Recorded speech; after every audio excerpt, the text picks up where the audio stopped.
Well, hello, and welcome back to Elevate Ordinary. I'm your host, JonMarc Grodi. And I'm Teresa Grodi. And we're back with another extraordinary conversation about the ordinary pursuit of truth, goodness, and beauty here in marriage and family life, this primordial institution that God has created, this fundamental vocation through which the Lord brings new people into the world, builds them up into saints, and renews his church. It all happens here in the family. We've been talking actually the last few episodes about the family and the power of the family and building up the engine that is the family. Check out those episodes at elevateordinary.com. But today we're digging into cleaning. Cleaning, yes. And theology of the body. Theology of the body and cleaning. Love it.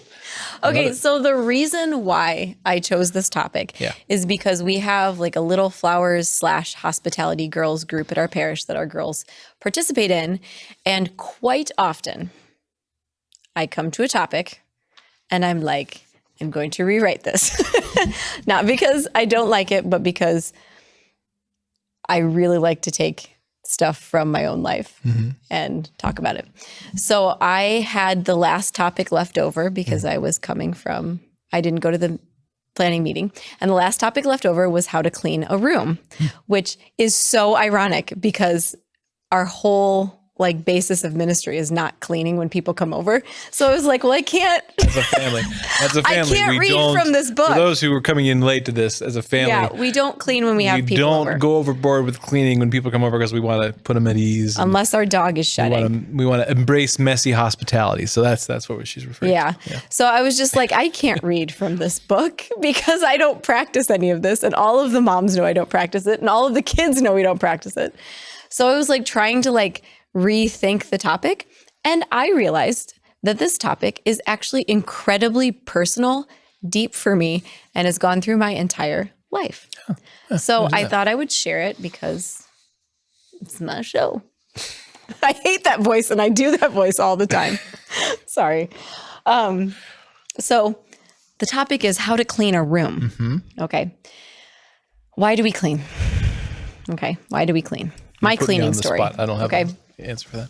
Well, do you have anything to say about cleaning before I get into my long monologue? No, you dig us into it and I'll dig us out. So my cleaning story. I grew up poor. Okay. So my parents worked really, really hard to send me and my siblings to Catholic school. We never got anything we wanted. Okay. If people were doing, everybody was buying a new outfit for something, I wasn't getting a new outfit. I don't even know where my clothes came from. I'm pretty sure they were all hand-me-downs. If they were going on a field trip, it was bag lunch. I don't participate in anything else that, everybody else participates in. I am just bare minimum, whatever the school can send me with, it's my thing.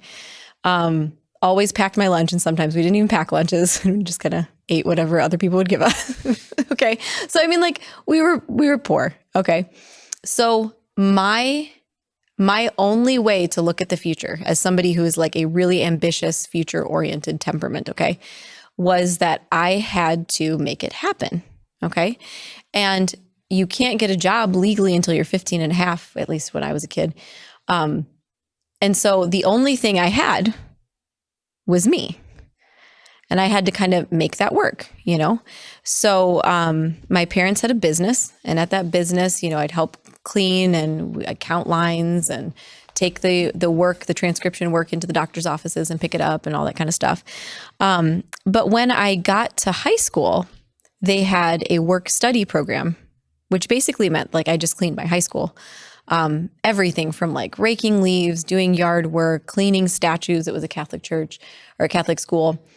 Scrubbing the floors, vacuuming classrooms, wiping gross stuff, gum off of underneath, desks, and erasing tediously stuff out of textbooks. Anything that they would give me, I would do. Okay. And that's how I worked through high school. And then when I was legally able to get a job, I got a job at a restaurant, worked there for 5 years, and I cleaned in my spare time because it was fun and I could do it, and I rose in the ranks because I wasn't lazy, right? I didn't just complain about the section that I got and only took care of my tables at a bare minimum. I was really attentive to detail. And part of that was because I had already served in some capacities, and I really have learned to love cleaning. Like when I teach my kids how to clean, I love teaching them methods, and I love walking them through the why and the how, and, like it's very enjoyable for me to clean. Now I have 6 kids, so cleaning is less enjoyable now because it's more just like an avalanche and you're never quite climbing out of it. But I really enjoy cleaning. Okay. So cleaning is a gift. It's a gift to the other people, right? Cleaning is a gift to the other people. And early on, I realized that my body was all I had, and it was a gift. Oh, wow. Yeah. Right? So you were primed for theology of the body just by... because I realized that my body had potential. My body, I know this sounds like streetwalker, but this is not what I'm intending. Like my body was all I had to get myself forward. Okay. So whatever job other people didn't want, I would like happily accept because I wanted to do good. I wanted to keep doing this. I wanted my education at the prep school that we couldn't afford, A lot of members of my family were telling me that I should just go to the local public school, but I didn't want that. Like I wanted something that would set me up for ultimate, and not that the public school is bad, but it was just, I wanted the college prep school because I wanted to go to college. So theology of the body teaches us that every body is a gift. We have these beautiful board books by Tobit, Theology of the Body, something or other. Something like that, yeah. Every body is a gift. God made us to love is the title of one of the books. When you use your body to help someone, you are a gift. And this is what the book teaches, the little board book for toddlers. It blew my mind. I almost cried the first time I read this toddler board book series on theology of the body. Using our body to bless someone else is what we are made for. Do you want to interject? Yeah, I think it's good in the context of this topic on cleaning and bringing up the theology of the body, that like reminding us that we always have to like do continual maintenance on our Catholic worldview because we slip into heresies like real practical atheism real fast. Real easy, real fast. And one of those that theology of the body pushes back against is that we start to think of ourselves as just spirits who just kind of happen to be trapped in bodies, and someday will transcend this. What does Yoda say in Star Wars? You wouldn't know because you don't like Star Wars. He says, beings of light are we, not these fleshy something. I don't know what he says. But the point is, he is expressing this ancient sort of Manichaean Gnosticism that sees body as kind of bad or extra or dirty, and the spirit is what's real. And that's not Christianity. Christ came down and took on flesh and sanctified it and sacramentalized it. And we recognize that was God's plan from the beginning, is that he didn't make us spirits trapped in bodies. He made us human beings, which are body and soul both. And so you have never had a point in your entire life that you've done something without your body. Even when you think you are, when you're just studying or you're just praying and you think of it as just an intellectual or a spiritual thing, your body is involved. You are using your body. You're kneeling, you're folding your hands, you're shutting your eyes, you're doing stuff with your whole person. You've never actually been a disembodied spirit. So the point is that reality is something that Christianity takes very, very seriously. We have this sacramental worldview. We have this theology of the body because we simply want to embrace the reality of God's creation. And the reality is that this is how he's made us and this is how he chooses to work. And so we talk about something like cleaning or talk about the theology of the body, and we talk about this language of the body as a gift. This is God's design, and we, to our peril, let that slip away and just begin to think of ourselves as spirits or minds or brains. No, we are human beings, and we are to make a gift of our body. And so that's this theology of the body. It's not a secondary side thing. It is really important. Yeah. Waitressing was an excellent primer for theology of the body too, because you're not selling a product. Okay. People are hungry. and they come there to eat. And your job is to match them with the kind of food that they want. I mean, plain and simple, there's not a lot of sales to it. Right. You can suggest a special or whatever, but you're really not selling people something that they don't want or don't need. And so it's like I as the waitress am bringing them their food, yes, and satisfying their needs, and their body is being nourished. But I learned really fast that my personality and my service was bound up to whether or not they left happy, whether or not my manager was happy, whether or not I made a tip on that table, and whether I made a good tip on that table was all, and whether or not they came back and requested my section, not just because they wanted to talk to Teresa, but because they knew they would be served. Mm. They knew they would get what they came for, right? They knew that my physical body would stand in the mediation that it was supposed to. I mean, it sounds like I'm making too much out of this, but it's not the case at all. I ended up waitressing for 10 years. And my attitude and my service to those people changed people's attitudes coming in, and that was insanely powerful in the best sense, not in a I'm going to walk out of here with $200 today, but I profoundly changed those people. Yeah. And bringing my unique gift, which is my embodied spirit, is that heresy? Embodied spirit. Just yourself. Spirit, whatever. Bringing my gift of self, which is both body and soul, to the people encountering their body and soul. Yeah. I mean, it was just this beautiful gift that I was given for 10 years to be able to be a waitress. Yeah. And to serve people. In some sense, this, again, that idea, exploring that phenomenon of that work experience you had, and, this topic of cleaning and theology of the body. I mean, this is bound up with precisely what the emphasis of this show is. Talking about the elevating the ordinary. I mean, there's nothing more ordinary than bodies and cleaning and just the things that we have to do every day with our hands and our feet. And again, it's so easy to begin to dismiss those or not think that they're important. But one of the insights of Christianity is that there's just no small things. And the body is the least, the least so. I mean, it was through Christ taking on flesh and loving us with his body and making of his body a sacrifice, that salvation came to the world. And so there's so many ordinary things that we're trying to elevate on this show to discover the truth in here. We're looking at cleaning today, but this is a quintessential topic because that's really this thing that we miss all the time, these little ordinary things that we just kind of gloss over. Yeah. So I love cleaning. I love service. Less so when you're overwhelmed. I get it. I'm not our house is not clean. Okay. I definitely it's take clean breaks sometimes for 5 minutes. It really is. And I swear, 10 minutes later, it's all back to the way it was. We could have our toy room cleaned spotless. And then a few hours later, someone comes into our house and I take them to the toy room and there's 40 eaten apple cores in there. And I'm we didn't even climb that many apples. Yeah, these are from last week. We found them behind the bookshelf. Yeah, that happens. Yeah. So you were born into a family. Yeah. This is what I told the kids, the girls. You're born into a family and your body has needs. Your mom and dad fed and clothed you and kept you alive. Your parents cared for your body. I think I asked the kids, and I ask our kids sometimes, what would happen if we didn't take care of Mary Prudence after she came out of mommy's body? What would happen? She would die. Oh.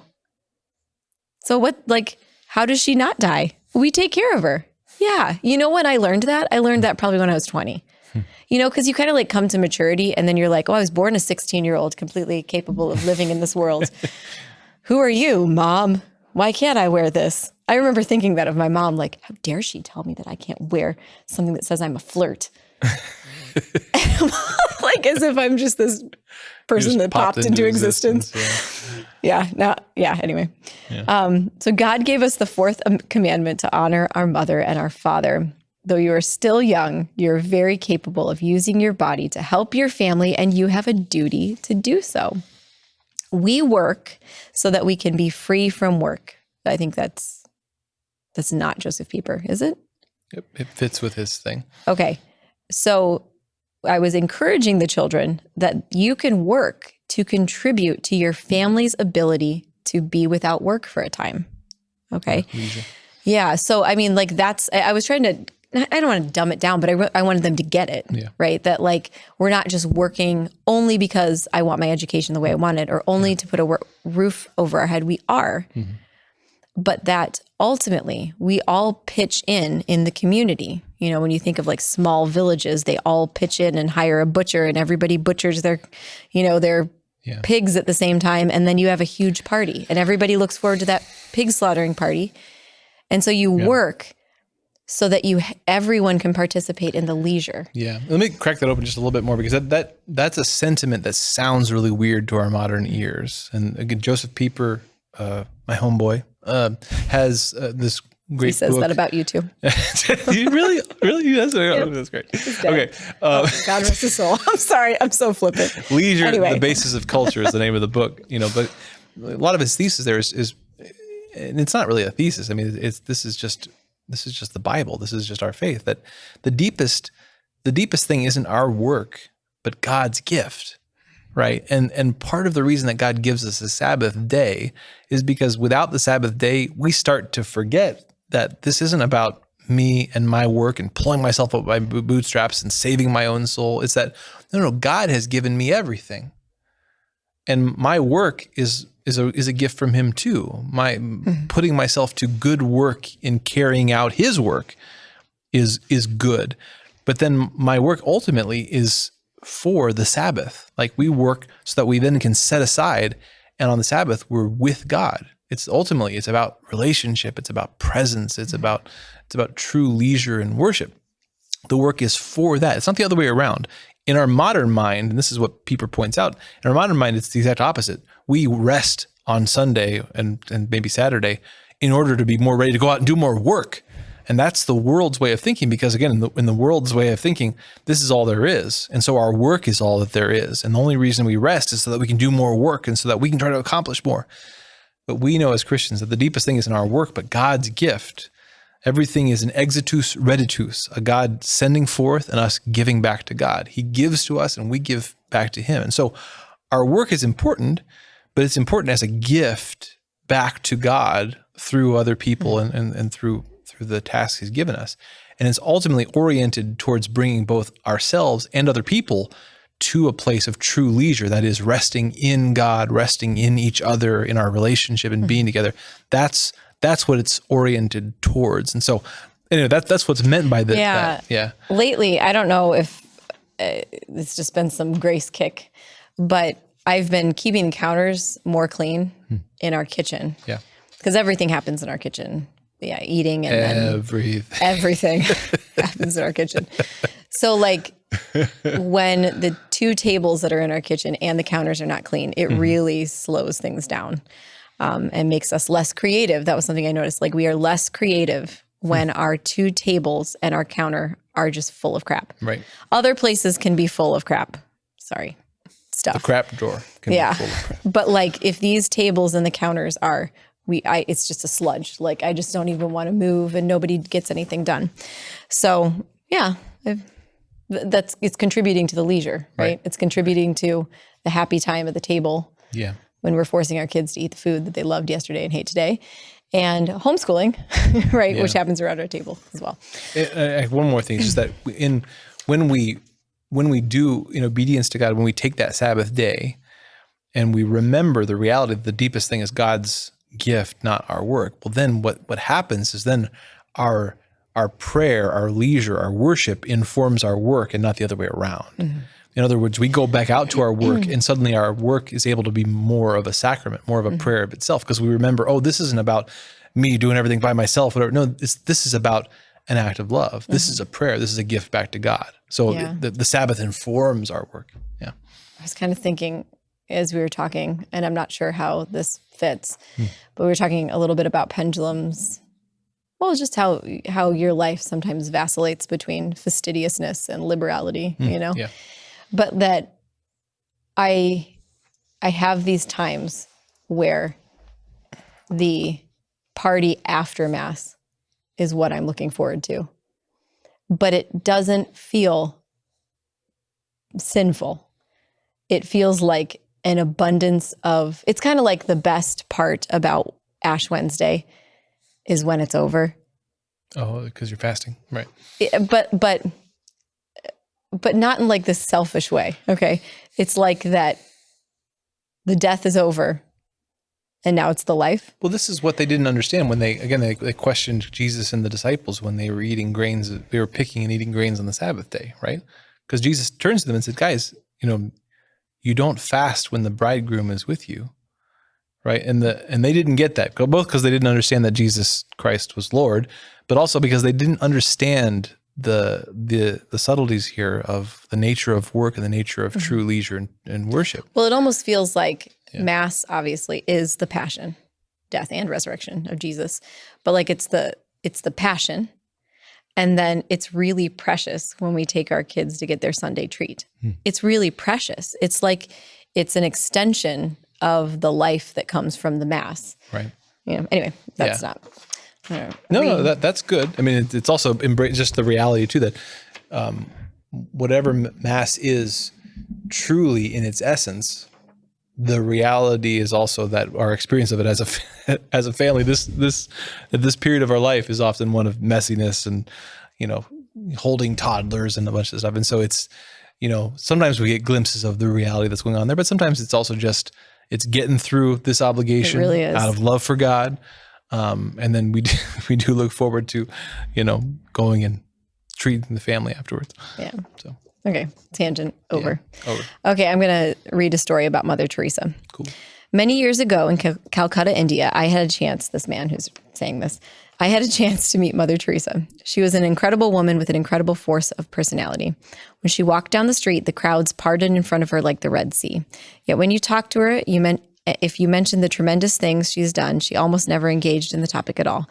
By many reports, if you asked her what her greatest achievement was, she would answer, I'm an expert in cleaning toilets. Toilets had to be cleaned, so she cleaned them. There was no question of a job being beneath her. Helping people who needed her help was work, and there was nothing higher, nothing in the world more important than that. So one day, when an elegantly dressed man came to Calcutta looking for Mother Teresa, the nuns who answered the door informed him that she was in the back of the house cleaning the toilets. They pointed the way, and indeed he found Mother Teresa scrubbing the toilets. She said hello, assumed he was there to volunteer, and began explaining to him how to hold the toilet brush correctly and how not to waste water. Then she put the brush in his hand and left him standing there in his expensive suit alone in the lavatory. Later, she came out and Later, the man came out, found Mother Teresa again and said, I have finished. May I speak with you now? Yes, certainly, she said. He took an envelope out of his pocket and said, Mother Teresa, I'm the director of this airline and here are your tickets. I just wanted to bring them to you personally. That airline director told this story again and again for the rest of his life. He said those 20 minutes spent cleaning the toilets had filled him with the greatest joy he had ever known, because by putting his hands to Mother Teresa's work, he became a part of the work. He cared for the sick just as he did with his own hands and his own sweat. He didn't clean the toilets with his intellect or his prayers. Yeah. He cleaned them with his hands. Yeah. Right? That's beautiful. So what if, I asked the girls this, what if you always volunteered for the grossest job? What if you always took the job that no one wanted? What if you were eager and first in line for the hardest work? Sometimes I feel the most generous when I'm cleaning up vomit. We did that the other day. We did do that the other day. You did most of it. You just got a knack for that sort of thing. Yeah. But it's like, well, no, I do. I feel the most generous because I know that my kid's really suffering. This isn't like a temper tantrum. Like they're really suffering, Yeah. Mother Teresa said, we are at Jesus's disposal if he wants you to be sick in bed with your body, if he wants you to proclaim his works in the streets, if he wants you to clean toilets all day, that's all right. Everything is all right. We must say, I belong to you. You can do whatever you'd like. And this is our strength. This is our joy in the Lord.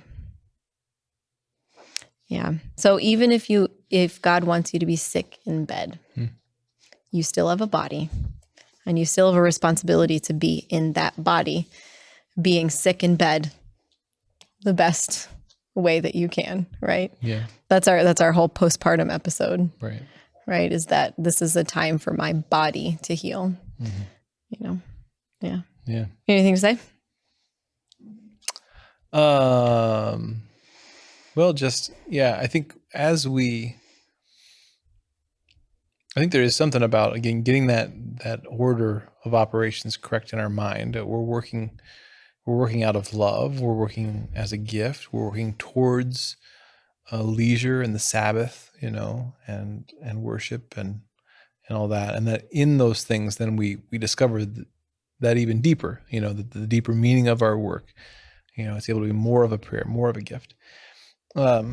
And I think, again, in the spirit of elevating ordinary things, I think, too, we often underestimate when we're able to look at work, and even simple work, or apparently simple work like cleaning, not as a drudgery, but as a gift. Then we also discover, like, there's creativity there, that was my next. Go ahead. Yeah. No. That was from Magic Basket, but I can do that later. Gaudium et Spes. No, do. By our labor, I shortened it. There was a big long paragraph, but this was for the 8-year-old girls. By our labor, we are unfolding of the Creator's work. So God gave us bodies, and through our bodies, we continue his creative work in this world. God creates through our labor. Cleaning is a creative act, not simply working. You are making it beautiful. You are making it right and comfortable for yourselves and others so that you can be at leisure. Become an expert in doing the dishes. Become an expert at making your bed. Yeah. You are participating in creation. Make it beautiful. Yeah. I'm a big fan of Jordan Peterson. One of his whole things is, make your bed, right? Clean up your room. But he digs into that a lot deeper and talks about it. Like, you need to have a place in your life. Start with one room of your house and just make it the most beautiful you can. Right? Just go all out, and you're going to learn a lot in the process. But, like, you recognize that again, there's no small things here to make something beautiful by cleaning it, by setting it right, setting it in order. That's an aesthetic act. That's a creative act. That's an artistic act. And it's as we pointed out before. Chesterton talks about your property. Property is the art of democracy. It's the normal person's art. We're not all artists. We're surrounded by some beautiful art in the studio. There's some paintings from our good friend Michelle over there on the wall. I think Sophia did these. Oh, that's cool. Yeah.